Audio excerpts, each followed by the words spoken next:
نحمده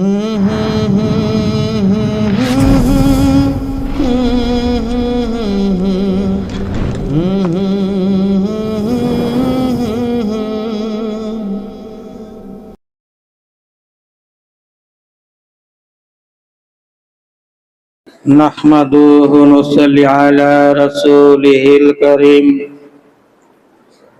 أما بعد فأعوذ بالله من الشيطان الرجيم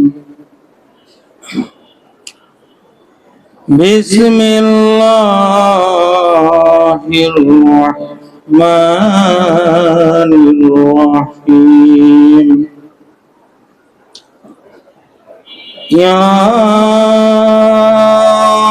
أيها الذين آمنوا صلوا عليه وسلموا تسليما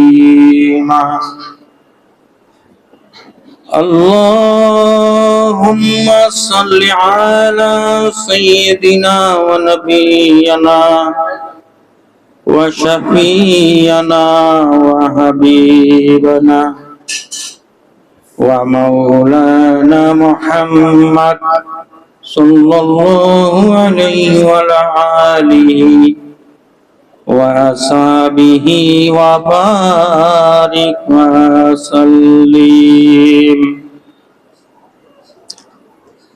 أستغفر الله الذي لا إله إلا هو الحي القيوم وأتوب إليه لا حول ولا قوة إلا بالله العظيم সম্মানিত হাজিরিন, আপনাদের খেদমতে আরজ কাউরান বাজার সিদ্দিকিয়া মুজাহিদ কমিটির পক্ষ হতে প্রতি সোমবার, বৃহস্পতিবার ও রবিবার সাপ্তাহিক 3টা হালকায় জিকিরের মাহফিল হয়। আপনারা সকলেই অবগত আছেন, প্রতি রবিবার বাদ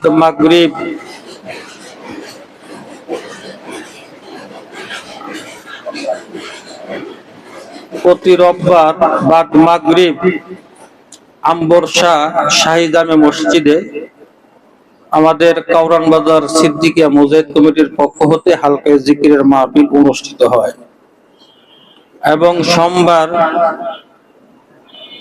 আমাদের কাউরান বাজার সিদ্দিকিয়া মুজাহিদ কমিটির পক্ষ হতে সবগুজারির ঘরে আমাদের সবগুজারি মাহফিল পালন হয় এবং বৃহস্পতিবার এই 2 দিন ব্যাপী সবগুজারি মাহফিলে এখানে উদযাপিত হয়। আপনারা সকলে অবগত আছেন। সম্মানিত হাজিরিন, তারই ধারাবাহিকতায় আপন শায়েখ ও মুর্শিদের পক্ষ হতে তালিম ইসলাম মানিকগঞ্জ দরবার শরীফের পক্ষ হতে আপনাদের সকলকে জানাই আন্তরিক মোবারকবাদ। সে সাথে আপনাদের সকলকে জানাই কাউরান বাজার সিদ্দিকিয়া মুজাহিদ কমিটির পক্ষ হতে আন্তরিক মোবারকবাদ। সম্মানিত হাজিরিন,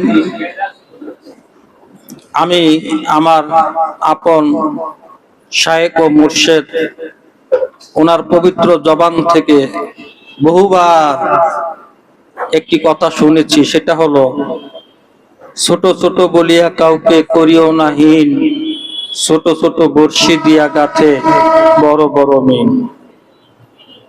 ছোট্ট একটা বর্ষি নদীতে কিংবা পুকুরে যদি ফালানো হয়, সেই ছোট বর্ষিটা বিশাল আকৃতির মাছ ধরে নিয়ে আসে। যদিও আমাদের এই সবগুজারের মাহফিল ছোট্ট আকারে ছোট্ট পরিসরে হয়, কিন্তু এর বরকত অনেকটা বড়। সকলে বলি আলহামদুলিল্লাহ। সম্মানিত হাজিরিন, আমার আপনার নবী নবীদেরও নবী, ইমামদেরও ইমাম, ইমামুল মুরসালিন, হায়াতুন নবী, জিন্দা নবী মুহাম্মাদুর রাসূলুল্লাহ সাল্লাল্লাহু আলাইহি সাল্লাম যখন নবুয়ত প্রাপ্ত হলেন, তখন চুপিসারে ওনার কওমে মানুষদেরকে দ্বীনের দাওয়াত দিতেন। প্রকাশ্যে দিতে পারতেন না, গোপনে গোপনে দিতেন। আপনারা অনেকেই জানেন, অবগত আছেন, আল্লাহ রাসূল সাল্লাল্লাহু আলাইহি সাল্লাম যখন মানুষদেরকে দাওয়াত দিতেন, উতবা, সাইবা, আবু জেহেল তারা তার ঘোর বিরোধিতা করতেন। আমার আপনার রাসূল দাওয়াত দেওয়া থেকে বিরত হন নাই, বরঞ্চ দাওয়াতের কাজ বাড়াইয়া দিয়েছেন। কন্যা সুবহানাল্লাহ। আমার আপনার নবী মানুষদেরকে দ্বীনের দাওয়াত দিতেন, আর উতবা, সাইবা, আবু জেহেল তারা আমার আপনার নবীকে পাগল বলতো। নাউজুবিল্লাহ। যে আব্দুল্লাহর ছেলে মুহাম্মদ পাগল হয়ে গেছে, দেখো না, সে বাপদাদার ধর্মের মাঝে চুনকালি দিয়া নতুন এক ধর্ম নিয়ে আসছে। এমন ধর্ম নিয়ে আসছে, বাপদাদার ধর্মের মাঝে চুনকালি দিচ্ছে। আমরা এই ধর্মের মাঝে বিশ্বাসী না। মানুষদেরকে যারা আল্লাহ রাসূলের কথা শুনতেন, ভালো পাইতেন, তাদের কাছে যায় আবার উতবা, সাইবা, আবু জেহেল এদের লোকজন যে কিংবা এরা যায় বলতো যে মুহাম্মদের কথা তোমরা শুনো না, মুহাম্মদ পাগল, বাপদাদার ধর্মের মাঝে চুনকালি দিতে আসছে, তার কথা শোনার দরকার নাই। তখন আমার আপনার নবী এগুলা শুনতেন, কিন্তু দাওয়াত দেওয়ার কাছ থেকে কখনই বিরত হইতেন না, দাওয়াত দিয়ে যাইতেন। মক্কা নগরী, মক্কাতে আগে মেলা বসতো।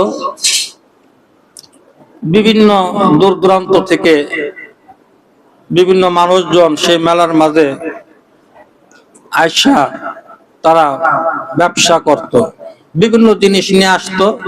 নিয়ে আসা তারা যখন ব্যবসা বাণিজ্য করত, তো মেলা হবে এমন সময় উতবা, সাইবা, আবু জেহেল তারা কি করলো, মক্কার গেটের সামনে তাদের লোককে সেট করে দিল, যে দূর দূরান্ত থেকে লোক আসবে, তাদেরকে তো মুহাম্মদ উল্টা পাল্টা কথা বললা ধর্ম থেকে বিচ্যুত করে তার ধর্মের দীক্ষায় দীক্ষিত করবে। এই কাজটা যেন মুহাম্মদ যেন না করতে পারে, এই জন্য তোমরা গেটের মাঝে দাঁড়ানো অবস্থায় থাকো। যারাই বাইরের থেকে আসবে তাদেরকে বলবে যে ভিতরে একজন লোক আছে, নাম হইল মুহাম্মদ, সে উল্টা পাল্টা কথা বলে, পাগল, তার কথা কেউ শুনলো না। যদি তারে দেখো চোখ বন্ধ করে লেবা, আর যদি সে যদি কিছু বলে তাহলে দুই কানের মাঝে আঙ্গুল দিয়া দিবা, যাতে তার কথার মাঝে জাদু আছে, তার চোখের মাঝে জাদু আছে, তার মুখের মাঝে জাদু আছে। মানুষদেরকে বিরত রাখার জন্য আল্লাহ রাসূল থেকে এই কাজগুলা উতবা, আবু জেহেল তাদের এই লোকগুলা গেটে থেকে তারা এই কথাগুলা বলা শুরু করলো। মানুষ যখন আসে তাদেরকে শুধু এই কথা বলে। আরো বলে দিছে, যদি কিছু বলতে চায় তাহলে তোমরা সবাই থুতু মাইরো। এখন ইয়াসরিব থেকে কিছু লোক আসছে মক্কাতে মেলাতে, ওই লোকদেরকে একই কথাই বলছে। তো ভাই, আপনারা সকলে জানেন, নিষিদ্ধ জিনিসের প্রতি মানুষ আসক্ত থাকে বেশি। দেখেন না, তালিম ইসলাম মানিকগঞ্জ দরবার শরীফের মরহুম সাহেব, উনি একটা কিতাব লেখছিল। ওই কিতাবটা লেখার পরে তথাকথিত কিছু নামদারি কিছু আলেমে দ্বীন ওই কিতাব না পড়া, না বুঝাই মনে করেন একটা হট্টগোল লাগাই দিছিল, যে মানিকগঞ্জ পীর মানে বাদ গেছে গা। আকীদা খারাপ, কাফের টাফের ফতোয়া ধরো লাইন গাট অনেক কিছু করে ফেলছিল। এই কথা যখন বাংলাদেশের মাঝে যখন এটা যখন মাইকিং হয়ে গেছে, মানে বিনা টাকায় আপনার আমাদের পাবলিসিটি হয়ে গেছে।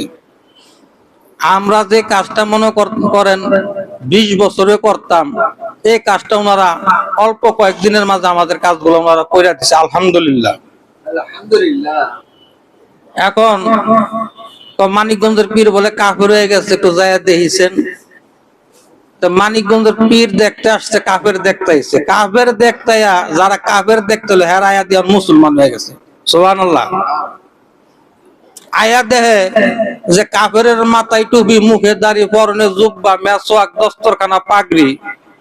কাফের যারা তারা তো মেসওয়াকও ব্যবহার করে না, দস্তরখানাও ব্যবহার করে না, মাথায় টুপিও দেয় না, মুখের দাড়িও রাখে না, লম্বা জুব্বাও পরে না, 5 ওয়াক্ত নামাজও পড়ে না।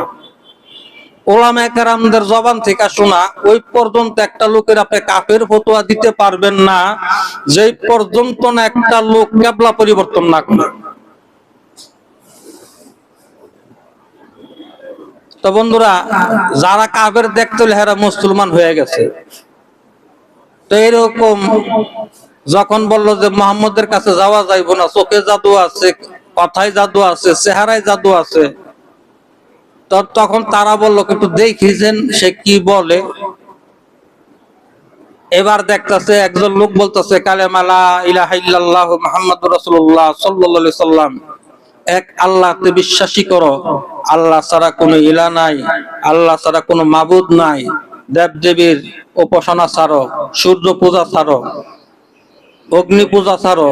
এত কিছু যখন বলতেছে, ওই লোকগুলা জমায়েত হইল, জমায়েত হয়ে দেখতেছে কিছু সংখ্যক লোক যারা উতবা সাহেব আবু জাহেলের কথায় কান দিল, তারা দেখতেছে যে আমার আপনার রাসূলকে কিছু মানুষ ছুতো দিতেছে, আর মরুভূমির যে ধুলা বাতাসের সাথে উইরা আইসা আমার আপনার রাসূলুল্লাহ সাল্লাল্লাহু আলাইহি সাল্লামের শরীর মোবারকে সেই থুতু আর ধুলা একত্রিত হয়ে গেছে। এরপরও আমার আপনার রাসূল দ্বীনের দাওয়াত থেকে বিরত হন নাই, দাওয়াত দিতেছেন। তখন ইয়াসরিবের ওই লোকগুলা পরিশেষে বলল যে মুহাম্মদ বিন আব্দুল্লাহ, তুমি যে কথাগুলা বললা, তোমার কথাগুলো খুব ভালো লাগলো, তুমি আরো কিছু নসিহত আমাদেরকে করো। তখন বলল যে না, এখানে নসিহত করা যাবে না, অমুক পাহাড়ের সামনে তোমরা বিকালবেলা আইসো, আসলে তোমাদের সাথে কথাবার্তা বলবো। তো বন্ধুরা, যে সময় দেয়া গেল সে সময় মতো ওখান থেকে 6 জন লোক ওই পাহাড়ের পাদদেশে গেলেন। যাওয়ার পরে আমার আপনার রাসূলুল্লাহ সাল্লাল্লাহু আলাইহি সাল্লামের কথা শুনলেন, শোনার পরে ওনারা ইসলাম ধর্ম গ্রহণ করলেন। গ্রহণ করে বলল যে রাসূল এবার কি করতে পারি? বলতেছে তোমরা ইয়াসরিব যে এবার তোমরা আবাদ করো, দ্বীনের দাওয়াত দাও, দ্বীনের কাজ করো। কন্যা সুবহানাল্লাহ। এই 6 জন লোক ইয়াসরিব বর্তমান মদিনা, এই মদিনায় যায়, ইয়াসরিব যায়, ওনারা সেই নবীজির যে দেখানো পথ, পাতানো পথ, সেই কথা, সেই দাওয়াত ওনারা ইয়াসরিবে দেওয়া শুরু করে দিলেন। তো বন্ধুরা, আমরা যারা তালিম ইসলাম মানিকগঞ্জ দরবার শরীফের বায়াত মুরিদ হইছি, আমাদেরকে ঠিক একই কাজ, এই নবীওয়ালা কাজটা আমরা করতে হবে। যেমন ওই সাহাবারা ইয়াসরিব যে দ্বীনের দাওয়াতের কাজ করেছেন, ঠিক তদ্রূপ আজকে যারা আপনারা তালিম ইসলাম মানিকগঞ্জ দরবার শরীফ আপন শাইখ ও মুর্শিদের হাতে হাত দিয়া বায়াত মুরিদ হইছেন, কেউ হয়তো বগুড়া আছেন, কেউ হয়তো যশোর আছেন, কেউ হয়তো ময়মনসিংহ আছেন, কেউ হয়তো ভৈরব আছেন, কেউ কিশোরগঞ্জ, কেউ নেত্রকোনা, কেউ কলকাতা, কেউ ইন্ডিয়া, কেউ সৌদি আরব, কেউ হইলো আপনার সিঙ্গাপুর, কেউ মালয়েশিয়া, কেউ দুবাই, কেউ কাতার, কেউ আবুধাবি, কেউ লন্ডন, কেউ আমেরিকা। সারা বিশ্বের যে যেখানে আছেন সেখান থেকেই কিন্তু সেই নবীওয়ালা কাজটা আমার আপনাকে সেই ইয়াসরিবের সেই সাহাবীর মতো দ্বীনের দাওয়াত দিতে হবে। কন্যা সুবহানাল্লাহ। আমার আপনার আপন শায়েখ তো দাওয়াত দিচ্ছেন না, বিরত হচ্ছেন, পিছপা হচ্ছেন। আমার আপনার শায়েখ ও মুর্শিদ এই দ্বীনের দাওয়াত দিতে যায়া, এই নবীওয়ালা কাজ করতে যায়া পদে পদে বিভিন্ন জায়গায় বাধার সম্মুখীন হইছেন, কিন্তু উনি মস্কাইছেন, কিন্তু ভাঙা যান নাই। এর থেকে উনি পিছপা হন নাই, বরংস গতি আগে যা ছিল তার থেকে আরো রিডাবল গতি। কথা ঠিক কিনা বন্ধুরা আমার? হযরতে সুমাইয়া রাদিয়াল্লাহু তাআলা আনহা নবীর প্রতি মানালেন, নবীর প্রতি মানাইনা নবীজির প্রতি ভালোবাসা রাইখা এবার সুমাইয়া কি করলেন, ঘরে ঘরে যাইয়া সেই কালেমার দাওয়াত দেওয়া শুরু কইরা দিলেন। এইভাবে দাওয়াত যখন দিতেছিলেন সুমাইয়া এক কান দুই কান করে এই কথাটা উতবা সাইবা আবু জাহেলের কানে যা পৌঁছাইয়া গেল। উতবা সাইবা বলে, সুমাইয়া মুহাম্মদ বিন আব্দুল্লাহ এই মুহাম্মদের দিনে ধর্মে দীক্ষায় দীক্ষিত হইয়া সে এখন বাড়ি বাড়ি গিয়া মানুষদেরকে চুপিসারে সেই দাওয়াত দিচ্ছে, বাপ দাদার ধর্মের মাঝে চুনকালি দিচ্ছে সুমাইয়া। এই সুমাইয়াকে বিরত করতে হবে, কিভাবে বিরত রাখা যায়? এবার উতবা সাইবার পক্ষ থেকে এবার উতবা সাইবা কি করলেন, লোক পাঠাইলেন, লোক মারফত কাজ হইল না। এবার কি করলেন, উতবা এবং সাইবা আবু জাহেল মিলিয়া এবার কি করলেন, সুমাইয়ার কাছে গেলেন। এ সুমাইয়া রে, শুনতে পাইলাম তুমি নাকি মুহাম্মদের ধর্মে দীক্ষায় দীক্ষিত হইছ, আর শুনতে পাইলাম তুমি নাকি মানুষের নিকটে যাইয়া মুহাম্মদের ধর্ম প্রচার করতেছো। সুমাইয়া, কথাটা কি সত্যি নাকি? সুমাইয়া বলে, হ্যাঁ, তুমি যা শুনছো সত্য শুনছো। আমি মুহাম্মদের ধর্ম নিছি, মুহাম্মদের ধর্মের দীক্ষায় দীক্ষিত হইয়া মুহাম্মদের দেখানো পথে মানুষদেরকে তালিম দিচ্ছি। তার কারণ হলো আমরা এতদিন ভুলের মাঝে ছিলাম, আর মুহাম্মদ সত্য। এই সত্য যখন সামনে পাইছি, মিথ্যাকে বয়কট করেছি, এই জন্য সত্যকে আপন করে নিছি। এবার উতবা সাইবা বলে, আবু জাহেল বলে, ও সুমাইয়া, মুহাম্মদের ধর্ম ছাইরা আসো। যদি মুহাম্মদের ধর্ম ছাইরা যদি আসো, তাহলে মক্কাতে তোমার 2 তলা বাড়ি করে দিব, তোমাকে অমুক পুরস্কার দিব, এত দিনার দিব, এত মোহর দিব। সুমাইয়া বলে, উতবারে, ও সাইবা আবু জাহেল, পৃথিবীটা যদি এক পাল্লা যদি আমাকে যদি দিয়া দাও, আর মুহাম্মদকে যদি এক পাল্লা যদি দাও, আর আমাকে যদি জিজ্ঞেস করো আমি কোনটা নিব, আমি মুহাম্মদকে নিব। কন্যা সুবহানাল্লাহ। এবার উতবা এবং সাইবা আবু জাহেল বলে, ও সুমাইয়া, তুমি যদি আমাদের কথা যদি না শুনো, তাহলে কিন্তু তোমার সামনে বিপদ আছে। তো বিপদ কি হবে জানি না। এই জীবন দিয়া যারে ভালোবাসছি, মনে প্রাণে যারে আপন কইরা নিছি, এই আপন কইরা যারে নিছি, তারে বুকে যেহেতু নিছি, এই বুক থেকে এই মন থেকে তারে আর ভালাইতে পারবো না। এবার আমার যা করার তোমরা করে নাও, আমার যা হবার তা হবে, আমি তা মাইনা নিব। এবার উতবা এবং সাইবা আবু জাহেল তাদের গ্রুপের সকলে মিলেমিশে কি করলেন, মক্কাতে নিয়ে গেলেন। মক্কাতে সুমাইয়ার চুল মুঠি দইরা কি করলেন, ওই মক্কার মাঝে তারে নিয়ে চুলের মুষ্টি ধরে নিয়ে ফালাইলেন। ফালাইয়া এখন লোকজন সমবেত হয়ে গেছে, জমায়েত হয়ে গেছে। বলতেছে, সুমাইয়ারে দেখ, কত মানুষ তোরে দেখতেছে, এখনো তোরে কিছু করি নাই, এখনো সময় আছে, মুহাম্মদের ধর্ম ছাড়, আমাদের কাছে আস, আমরা তোকে এখনো অফার করি, পুরস্কার দিব, তোরে লাভবান বানাইয়া দিব, বড় বানাইয়া দিব। সুমাইয়া বলেন, না না না, আমি যদি আমার মুহাম্মদের জন্য যদি অপমানিত যদি হয়, লাঞ্ছনা গঞ্ছনা যদি হয়, তো আমার কোনো আপত্তি নাই। আমি মুহাম্মদের ধর্মের দীক্ষায় দীক্ষিত হইছি, এই ধর্ম থেকে আমি আর ফিরে আসতে পারবো না। এবার আবু জাহেল উতবা সাইবা কি করলেন, সুমাইয়াকে কি করলেন, এক এক করে তার গায়ের কাপড় খোলা শুরু করলেন মক্কা নগরীর মানুষের সামনে। সুমাইয়ারে দেখ দেখ, তোর এখন অর্ধ উলঙ্গ করেছি, পুরো উলঙ্গ করি নাই, এখনো তোর সময় আছে, তুই মুহাম্মদের ধর্ম ছাইরা আমাদের কাছে চলে আয়। এবার সুমাইয়া বলে, না রে না, আমাকে অর্ধ উলঙ্গ না পুরো উলঙ্গ করে ফেললো, আমি মুহাম্মদের ধর্ম ছাড়তে পারবো না। এবার কি করলেন ভাই ও দোস্ত বুজুর্গ, খেয়াল করিয়া দেখেন উতবা সাহেব কি করলেন, ওই যে বল্লম আছে না, ওই বল্লমটা নিলেন, নিয়া বলতেছে দেখ এখনো তোর সময় আছে, মুহাম্মদের ধর্ম ছাড়বি কি ছাড়বি না বল। সুমাইয়া বলে ছাড়বো না। এবার কি করলো, বল্লমটা দিয়া সুমাইয়ার গোপন জায়গার মাঝে আঘাত করলো, রক্তে রক্তাক্ত হইয়া মক্কার মাটি, মক্কার জমিন সুমাইয়ার রক্তে রঙিন হইয়া লাল হইয়া গেল। সুমাইয়া কান্দে, আর আবু জাহেল উতবা সাহেব হাসে, উপস্থিত লোকজনদেরকে দেখায়, দেখো সুমাইয়া মুহাম্মদের ধর্ম দীক্ষায় দীক্ষিত হওয়ার কারণে কি হাল হইছে, তোমরা এর থেকে সতর্ক হইয়া যাও, মুহাম্মদের ধর্ম থেকে তোমরা বিরত হও, তার থেকে দূরে থাকো। এদিকে সুমাইয়া কান্দে আর ডাক দেয়, প্রভু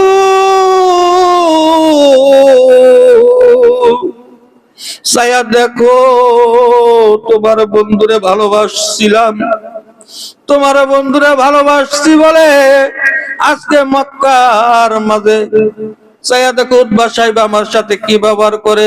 ও প্রভু, তুমি একটাবার আয়সা আমারে দেখা যাও। এবার আমার আল্লাহ বলে, জিবরাইল কি আমারে দাওয়াত দিছে, ওকে সুমাইয়া তারে দেখতে যাওয়ার জন্য, চলো তারে দেখতে যাই। ও জিবরাইল, আমি যে সুমাইয়ার বাড়িতে যাব সুমাইয়ারে দেখতে, সুমাইয়ার জন্য কি নিব? বন্ধু যদি বন্ধুর বাড়িতে যায় খালি হাতে তো যাইতে পারে না, কিছু না কিছু তো নিয়ে যাইতে হয়। আমার বন্ধুকে ভালোবাসা আজকে সুমাইয়া মৃত্যু পথের যাত্রী, আমাকে দাওয়াত দিছে যাওয়ার জন্য। ও জিবরাইল কি নেওয়া যায়? ও আল্লাহ আপনি তো ভালো জানেন কি নিবেন। তাহলে চলো, বেহেশতখানা হাতের মাঝে নিয়া এবার সুমাইয়ার সামনে আমার আপনার স্বয়ং আল্লাহ এসে দেখা দিলেন, কন্যা সুবহানাল্লাহ। এবার সুমাইয়া যখন দেখতে পাইলেন, এবার সুমাইয়া চোখের পানি মুছে মুস্কি মুস্কি হাসতে লাগলেন। উপস্থিত উতবা সাহেব আবু জাহেল বলে, ব্যাপার কি? এতক্ষণ দেখলাম সুমাইয়া কান্দে, আর এখন দেখি মুস্কি মুস্কি হাসে। এবার সুমাইয়া বলে, উতবারে, ও সাহেব আবু জাহেল রে, আমি যারে ভালোবাসছি, যে জন্য ভালোবাসছি, আমার ভালোবাসার মাঝে পরিপূর্ণতা এসে গেছে, কন্যা সুবহানাল্লাহ। ভাই, যারা চাইছিল রাসূল তারা পাইছিল রাসূল। রাসূলকে রাসূলের মতো করে চাইতে হবে। রাসূলকে আমার আপনার মতো করে চাইলে কখনই তা পাওয়া সম্ভব হবে না। এই জন্যই তো বলে, রাসূল নামে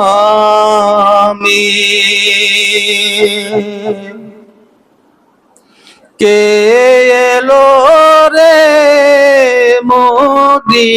মদিনায়, রাসূল নামে।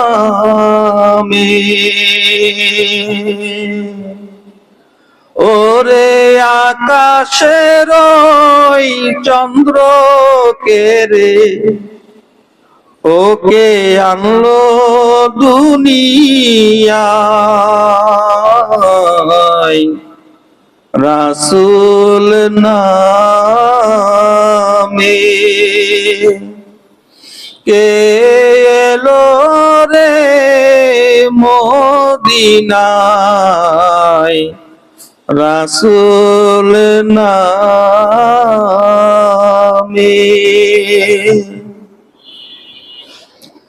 গলেতে তাসবির মালা, কে চলে ওই কামলিওয়ালা রে,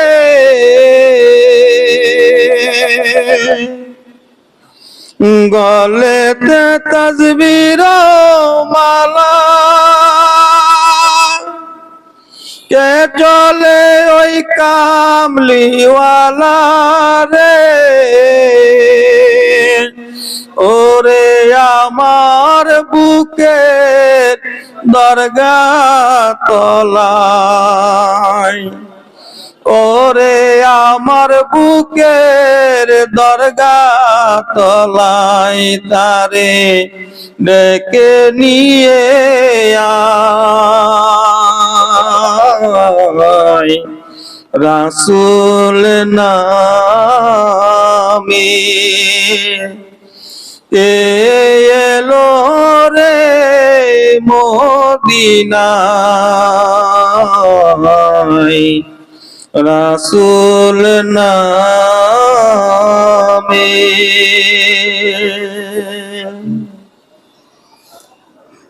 আমি শুনি নাই দেখি নাই কোথায় মানুষে নাশে মানুষের ব্যথায় রে আমি দেখি নাই শুনি নাই কোথায় মানুষে নাশে মানুষের ব্যথায় রে ওরে এমন দরদীর কথা ওরে এমন দরদীর কথা শুনলে পরাণ জোড়ায় রাসূল নামে কে এলো রে মদিনায় রাসূল নামে।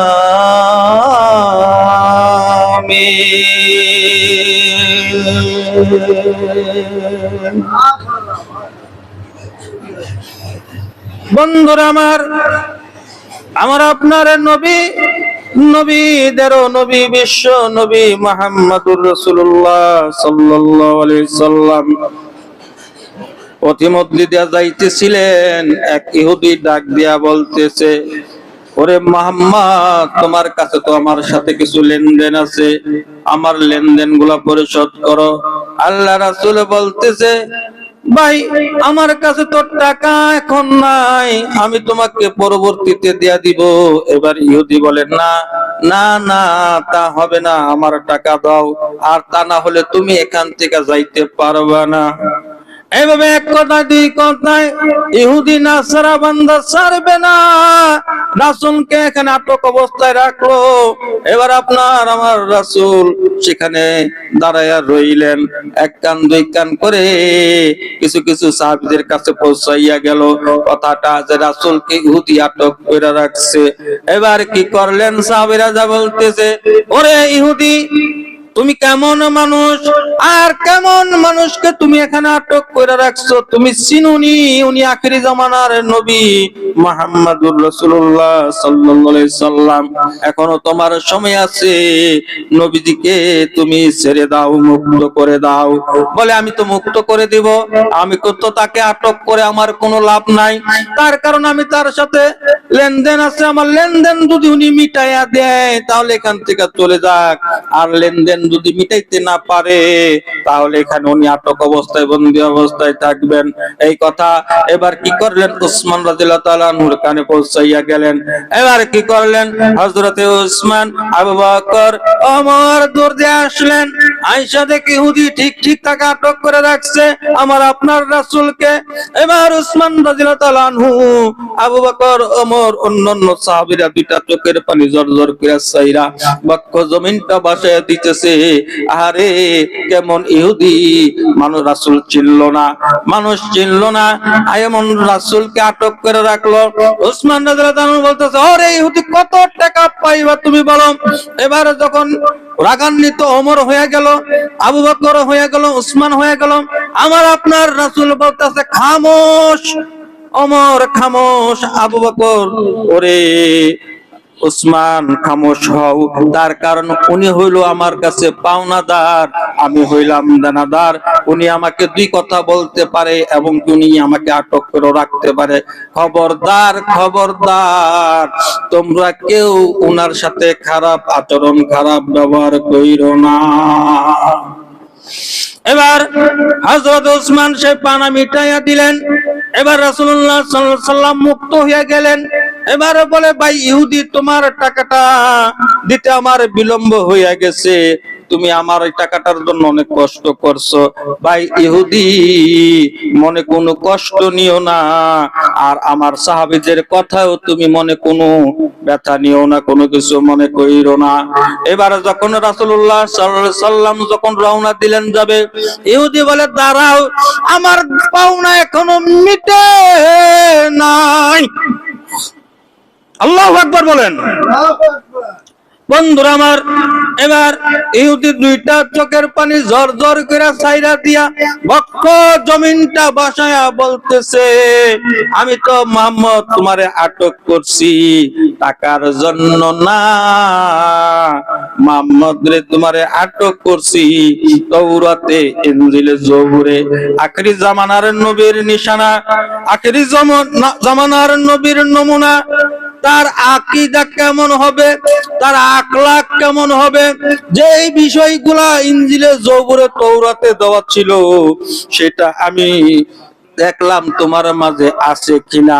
কিন্তু ইনজিল, তওরাত, জবুরে যা যা ছিল হুবহু তোমার আদর্শের সাথে, তোমার আখলাকের সাথে মিলে গেছে, এখানে কোনো একতলাপ নাই, কোনো সন্দেহ নাই। তুমি যে আখিরি জামানার নবী মুহাম্মদ, নবী রে, আমারে পড়াইয়া দাও না সেই মধুর কালিমা লা ইলাহা ইল্লাল্লাহু মুহাম্মাদুর রাসূলুল্লাহ সাল্লাল্লাহু আলাইহি সাল্লাম। বন্ধুরা আমার, ইহুদি ঈমান আনলেন, মুসলমান ধর্মে দীক্ষায় দীক্ষিত হয়ে গেলেন। আমার আপনার নবীর আদর্শ দেখে, আমার আপনার নবীর আখলাক দেখে ইহুদিরা মুসলমান হইছেন। বন্ধুরা আমার, কাফেররা মুসলমান হইছেন। বন্ধুরা আমার, ইতিহাস সাক্ষী আছে, উলামায়ে কেরামদের পবিত্র জবান থেকে আমরা প্রায় শুনতে পাই কত না ঘটনা আমার আপনার নবীজির জীবনে ঘটছে। শুধু তাই না ও বন্ধুরা, আমার আপনার রাসূল সাহাবীদের মাঝে বলতেছে, ও সাহাবীরা, তোমাদের সাথে আমার কোনো লেনা দেনা যদি, পাওনা দেনা যদি থাকে তোমরা মিটাইয়া নাও, কেন না জানি না কে কখন কোথা হারিয়ে যায়। এবার এক সাহাবী দাবরায় বলে, লাব্বাইক, আমি উপস্থিত। ওগো রাসূল, আপনার সাথে আমার কিছু লেনা দেনা, কিছু পাওনা দেনা আছে। কি পাওনা দেনা? ইয়া রাসূলুল্লাহ, আমি মুসলমান হওয়ার আগে, এই ধর্মে দীক্ষায় দীক্ষিত হওয়ার আগে আপনার সাহাবীরা আমাকে চাবুক দিয়ে আঘাত করেছিল, আমাকে আঘাত করছে, সেই চাবুকের আঘাত আমি এবার ফিরাইয়া দিতে চাই। আমার আপনার রাসূল বলে, সাহাবীরে, তুমি আমাকে চাবুক দিয়ে আঘাত করতে চাও? হ্যাঁ রাসূল, আপনাকে চাবুক দিয়ে আঘাত করতে চাই। উপস্থিত সাহাবীরা বলতেছে, কেমন কথা বলতেছে, সে তো নবীর সাহাবী হইছে, সে আগে কাফের ছিল, ইহুদি ছিল, এখন মুসলমান হইছে, নবীজির সাহাবী হয়েও নবীজিকে আঘাত করতে চায়, এই আবার কত নম্বরের সাহাবী? এবার একজনের মাঝে আরেকজনের মাঝে কানা বসা শুরু হইয়া গেল, কথাবার্তা আলোচনা চলতেছিল। আমার আপনার রাসূল বলে, খামোশ খামোশ খামোশ, তোমরা চুপ থাকো, তার কাজটাকে করতে দাও। কন্যা সুবহানাল্লাহ। সাহাবীরা লাজবাব হয়ে গেলেন, যেহেতু রাসূল এখানে চুপ করে দিছেন, এখানে সাহাবীরা আর কোনো কথা বলতে পারেন নাই। বন্ধুরা আমার, গভীর মনোযোগ। এবারে সাহাবী হাতে চাবুক নিলেন, নিয়ে এবার বলতেছে, ইয়া রাসূলুল্লাহ, গোস্তাকে মাফ করবেন, আমাকে যখন চাবুক দিয়ে যখন আঘাত করা হয়, তখন আমার গায়ে তো কোনো জামা ছিল না। বন্ধুরা আমার, গভীর মনোযোগ। এবার কি করলেন? আল্লাহ রাসূল গায়ের থেকে জামা খুলবেন, সাহাবীরা বলতেছে, এই সাহাবী, নবীর কত বড় স্পর্ধা তোমার, নবীজিকে তুমি এবার বলতেছো গায়ের জামা খুলতে, ঘটনাটা কি? বলতেছে, আমাকে যেভাবে আঘাত করা হয়েছে আমি তো সেইভাবে আঘাতটা ফিরিয়ে দিতে চাই। রাসূল বলে, খামোশ, কোনো কথা নাই, তার কাজ তাকে করতে দাও। না সুবহানাল্লাহ।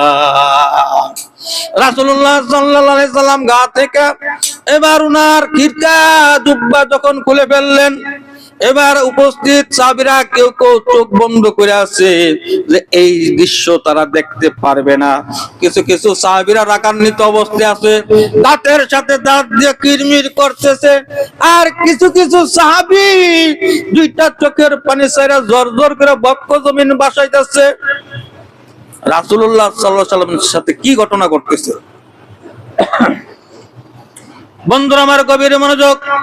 এবার ওই সাহাবী হাতে চাবুক নিয়ে যখন রাসূলের পিছনে যখন গেলেন, পিছনে যাইয়া যখন চাবুকটা যখন উঠাইলেন, থরথর করে হাতটা কাঁপতেছিল আর দুইটা চোখ দিয়ে ঝরঝর করে পানি ঝরতে লাগলো।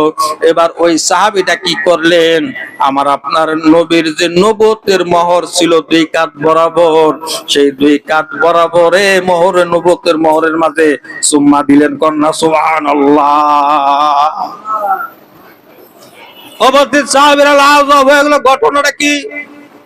প্রতিশোধ নিতে যায় এখন এই সাহাবী কান্দে আর দুই কাঁধ বরাবর কি বা চুমা দিল। এবার ওই সাহাবী বলতেছে, আমি শুনেছি রাসূলুল্লাহ সাল্লাল্লাহু আলাইহি সাল্লামের দুই কাঁধের মাঝখানে নবুয়তের মোহর আছে। আমি ওই মোহরটা দেখতে চাইছিলাম, মনের মাঝে বাঞ্ছনা ছিল, আশা ছিল, তামান্না ছিল, আমি ওই নবুয়তের মোহরটা দেখব। কিন্তু কি করেন, নবুয়তের মোহরটা দেখব, আমি তো কোনো ফাঁক ফোকর পাচ্ছি না। তাই আমি কি করলাম, এই কৌশলটা অবলম্বন করলাম। চাবুকের আঘাতের প্রতিশোধ ফিরাইয়া দেওয়ার এই কৌশল অবলম্বন করে নবীজির নবুয়তের মোহর দেখার সৌভাগ্য আমার হইয়া গেছে। কন্যা আল্লাহু আকবার। বন্ধুরা আমার, গভীর মনোযোগ। শুধু তাই না, আমি নবুয়তের মোহর দেখা সেই নবুয়তের মোহরের মাঝে আমি চুমা দেওয়ার আমার সৌভাগ্য আমার হইয়া গেছে। লা ইলাহা জোরে লা ইলাহা ও লা ইলাহা ইল্লাল্লাহু মুহাম্মাদুর রাসূলুল্লাহ সাল্লাল্লাহু আলাইহি সাল্লাম। বন্ধুরা আমার, তাই তো দাদা হুজুর কেবলা বলছিল, সিলমোহর মারা সেই তরি, আহা কি রূপ মরি মরি। শুধু সিল থাকলে হবে না, মোহর থাকতে হবে। শুধু মোহর থাকলে হবে না, সিল থাকতে হবে। তাই তো কবি এখানে বলছে, আগে আপনকে চিনো তুমি, গুরুকে মানো, দেহ পাশ করে আনো। আগে আপনকে চিনো পরে গুরুকে মানো, দেহ পাশ করে আনো। সই মোহরে নকলে গুরু দেবেন তোমারে, ভুইল না মন তাহারে, নিরিখ বান্দরে দুই নয়নে, নিরিখ বান্দরে দুই নয়নে, বুইল না মন তাহারে। ওই নাম ভুল করিলে যাবিরে মারা, পড়বিরে বিষণ ফেরে। ওই নাম ভুল করিলে যাবিরে মারা, পড়বিরে বিষণ ফেরে। ভুইল না মন তাহারে। সুবহানাল্লাহ। ওই নাম ভুল করিলে যাবিরে মারা, পড়বিরে বিষণ ফেরে। নবীজির নাম যদি ভুলা যান, তাহলে আপনার এহকালও গেল, পরকালও গেল, কথা ঠিক কিনা? এ কুলো গেল, ও কুলো গেল। আর নবীজির নাম যদি আপনার যদি স্মরণে থাকে, তাহলে কি মরণে কোনো ভয় আছে? মরণে কোনো ভয় থাকে? কোনো ভয় থাকে না। থাকতে পার গাটাতে তুমি পারের নাইয়া, দিন বন্ধুরে আমার দিন কি এমনি যাবে বইয়া। থাকতে পার গাটাতে তুমি পারের নাইয়া, দিন বন্ধুরে আমার দিন কি এমনি যাবে বইয়া। আমি দিন ভিখারি পারের করি এলাইছি হারাইয়া, দিন বন্ধুরে আমার দিন কি এমনি যাবে বইয়া। থাকতে পার গাটাতে তুমি পারের নাইয়া, দিন বন্ধুরে আমার দিন কি এমনি যাবে বইয়া। ও বন্ধুরে পার হইতে পার গাটাতে গাটে দেখি যাইয়া,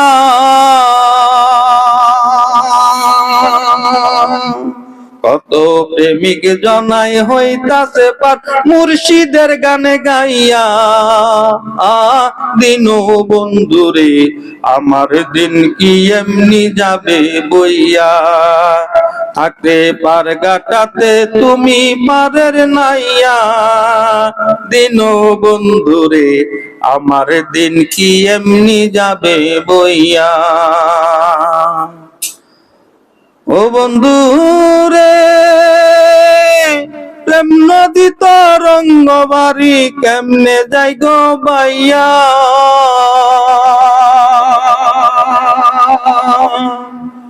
ও বন্ধুরে প্রেম নদী তরঙ্গ বাড়ি কেমনে যাই গো বাইয়া।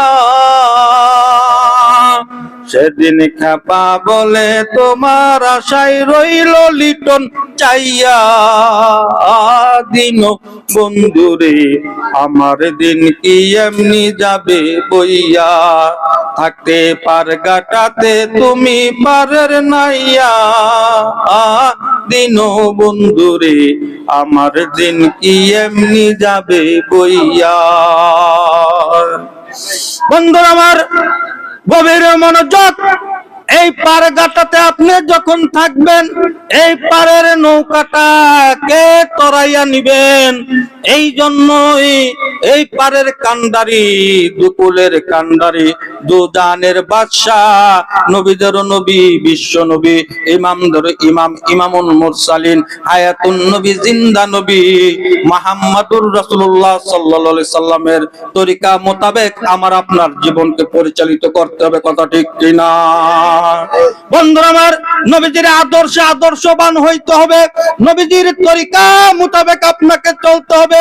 সেই আদর্শ কোথায়, কিভাবে বাস্তবায়ন করবেন? যেহেতু নবীজিকে আমি আপনি দেখি নাই, নবীজির তরিকা কিভাবে চালাইছে সেটা তো আমি আপনি জানি না। তার কারণ আমি আপনি তো নবীজির যুগে ছিলাম না। যেহেতু নবীজির যুগে আমি আপনি ছিলাম না, কিন্তু নবীজির প্রকৃত খাঁটি ওয়ারিস এই দুনিয়াতে কিয়ামত পর্যন্ত থাকবে, কন্যা সুবহানাল্লাহ। নবীজির সেই বেলায়েতের ধারক বাহক আল্লাহর ওলি পীর মাশায়েখ বুজুর্গানে দিন, তাদের খেদমতে, তাদের সোহবতে, তাদের খানকায়, তাদের দরবারে যাইয়া তাদের সোহবত নিয়া এই কলবটাকে আত্মশুদ্ধি পরিশুদ্ধ করতে হবে, তাজকিয়া নফস করতে হবে, এই কলবটাকে পরিশুদ্ধ করতে হবে। তাহলে ওই ওলির খেদমতে পায়রবি যদি করেন, নবীজির পায়রবি করা হয়ে যাবে। আর নবীজির পায়রবি করা হয়ে গেলে স্বয়ং আল্লাহ সুবহানাহু ওয়া তাআলার পায়রবি করা হয়ে যাবে, কন্যা সুবহানাল্লাহ। তার কারণ আপনি কখনই আল্লাহর গোলাম হইতে পারবেন না যে পর্যন্ত না আমার নবীজির গোলাম হিসাবে কবুল না হবেন। কথা ঠিক কিনা? নবীজির গোলাম ওই পর্যন্ত হইতে পারবেন না যিনি নবীজির খাঁটি ওয়ারিস, তার গোলাম না হবেন। অতএব স্তর বাই স্তর, স্টেপ বাই স্টেপ আছে। এই জন্য কি করতে হবে? আগে আপনাকে হক্কানি কামেলে মুকাম্মেল পীর মুর্শিদের গোলাম হইতে হবে। পীর মুর্শিদের গোলামি কইরা যখন আপনি আপনার দেহটাকে যখন পাশ করে ফেলবেন, তখন সইয়ার মোহর দিয়া দিবে, তখন নবীজির দপ্তরে আপনার নাম উঠা যাবে। কন্যা সুবহানাল্লাহ। নবীজি যখন আপনাকে কবুল করবে, তখন আমার আল্লাহ বলবে আমিও তোমাকে কবুল করে নিয়েছি। কন্যা সুবহানাল্লাহ। যখন আল্লাহ আপনাকে কবুল করবেন, নবীজি আপনাকে কবুল করবেন, তখন পার হইতে কোনো ভয় আছে? কথা বলেন, কোনো ভয় আছে? এই জন্য আগে মুর্শিদের পায়রবি করতে হবে। মুর্শিদের পায়রবি করলে আপনাকে কি করবে? ধৈর্য, শক্তি, ইমানের পরীক্ষা নিবে। কথা ঠিক কিনা? পদে পদে আপনাকে বিপদ দিবে, এই বিপদের মাঝে আপনাকে ধৈর্য ধরতে হবে। আগুনে পুরাবে, লাল করবে, হামার যা বাইরাইব, বাইরাই সাইরে আপনাকে একটা যন্ত্র বানাইয়া বাজারে দিয়া দিব। এবার বাজারে চলতে থাকবেন। কন্যা সুবহানাল্লাহ। দেখেন না, একটা মাটির বাসন, একটা মাটির কলস, এই কলসটা আপনি কিনে নিয়ে আসেন, এই কলসটা তো আপনি কিনে নিয়ে আসছেন, এই কলসটার মাটিটা তো একটা জমিনের মাঝে পড়া ছিল, ওই জমিন থেকে মাটিটা আইনা কুম্ভকার কি করলো? তার গোলের মাঝে দিয়া এটাকে যত্ন করে কৌশল খাটাইয়া এটাকে তৈরি কইরা রোদ্রে পুইরা, আগুনে পুইরা, এবার কি রোদ্রে শুকায় আগুনে পুইরা এবার বাজারে নিয়ে গেছে। কথা ঠিক কিনা?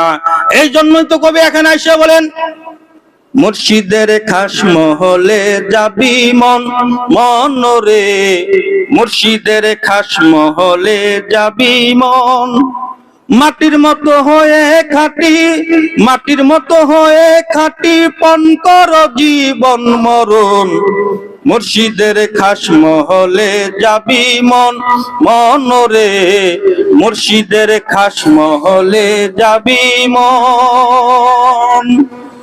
মাটি থাকে মাঠের পরে, কোদালে কাটিয়া তারে, কুম্ভকারে নিয়া তারে, কতই করে বিরামবন। মাটি থাকে মাঠের পরে, কোদালে কাটিয়া তারে, কুম্ভকারে নিয়া তারে, কতই করে বিরামবন। পানি ডাইলা সানা করে, আসারের পর আসার মারে, পানি ডাইলা সানা করে, আসারের পর আসার মারে, তবু নরম না হইলে বড় ইয়া করে নরম, মুর্শিদের খাস মহলে যাবি মন মনরে, মুর্শিদের খাস মহলে যাবি মন। গজলটা আর গাইলাম না, যেহেতু আমাদের শ্রদ্ধেয় ইমাম সাহেব হুজুর চলে আসছেন, সেই দূর থেকে আসছেন, উত্তরা থেকে। সকালবেলা আসেন, সারাদিন ডিউটি করেন, আবার রাত্রিতে এখানে যাওয়ার সময় সোমবারে বৃহস্পতিবার আসেন, আবার দূরের রাস্তা চলে যাবেন। এখানে আমি আর সময়টা নষ্ট করতে চাচ্ছি না। তা বন্ধুরা, মূল কথার সারমর্ম যেটা হলো, আগে মুর্শিদের গোলাম হও। মুর্শিদ যদি তোমাকে গোলাম হিসাবে কবুল করে নেয়, তাহলে নবীজির দপ্তরে নবীজি তোমাকে কবুল করে নেবে। সুবহানাল্লাহ। আর নবীজি যখন তোমাকে কবুল করে নেবে, তখন আমার আল্লাহ সুবহানাহু ওয়া তাআলা তোমার কি করবেন? কবুল করে নেবেন। অতএব মুর্শিদের গোলাম না হওয়া পর্যন্ত নবীজির গোলাম হওয়া যাবে না। আর নবীজির গোলাম না হওয়া পর্যন্ত কখনই আল্লাহর গোলাম হওয়া যাবে না। অতএব আমাদের মুর্শিদের গোলামি করতে হবে। পীরে যদি আমায় মারতো লাথি, আমার আন্দার করে জ্বলতো বাতি। মাঝে মাঝে আপনি কথা বলে শুনেন না পবিত্র জবান থেকে, আসারের পর আসার মারবো, তবু নরম না হইলে পাড়াইয়া নরম করব। নরম কইরা এটাকে পাত্র একটা বানাইয়া রোদ্রে শুকাইয়া আগুনে পুইরা পাত্র বানাইয়া এবার আপনার প্রেম বাজারে দিয়া দিব। প্রেম বাজারে দেওয়ার পর গ্রাহক আইব, জিনিস কিনবো, কিনা আবার সন্দেহ করব। সন্দেহ করে আবার কি করব? পানিতে চুবাইব। পানিতে চুবাই এরপর আবার কি করবো? পয়সা দিয়ে টোকা মারবো যে টন টন করে কিনা। যদি খাঁটি জিনিস হয় তাহলে টন টন করবো, আর যদি খাঁটি জিনিস না তো ফটফট। কথা ঠিক কিনা?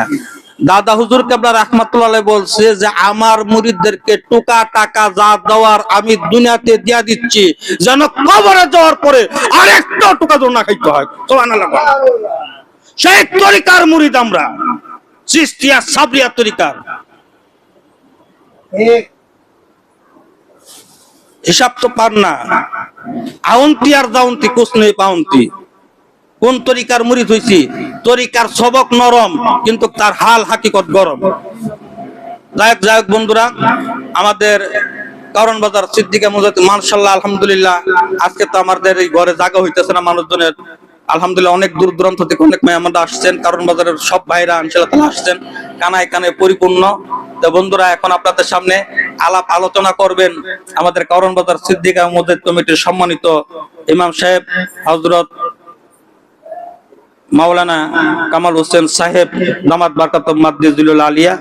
আমি হযরতকে ওনার জ্ঞান গর্ব নসিহত পেশ করার জন্য কারণ বাজার সিদ্দিকা মুজাহিদ কমিটির পক্ষ থেকে বিনীতভাবে অনুরোধ করছি। আর আমার আলাপ আলোচনা যদি কোনো ভুল ভ্রান্তি হয় সকলে মাফ করবেন। আসসালামু আলাইকুম ওয়া রাহমাতুল্লাহি ওয়া বারাকাতুহু।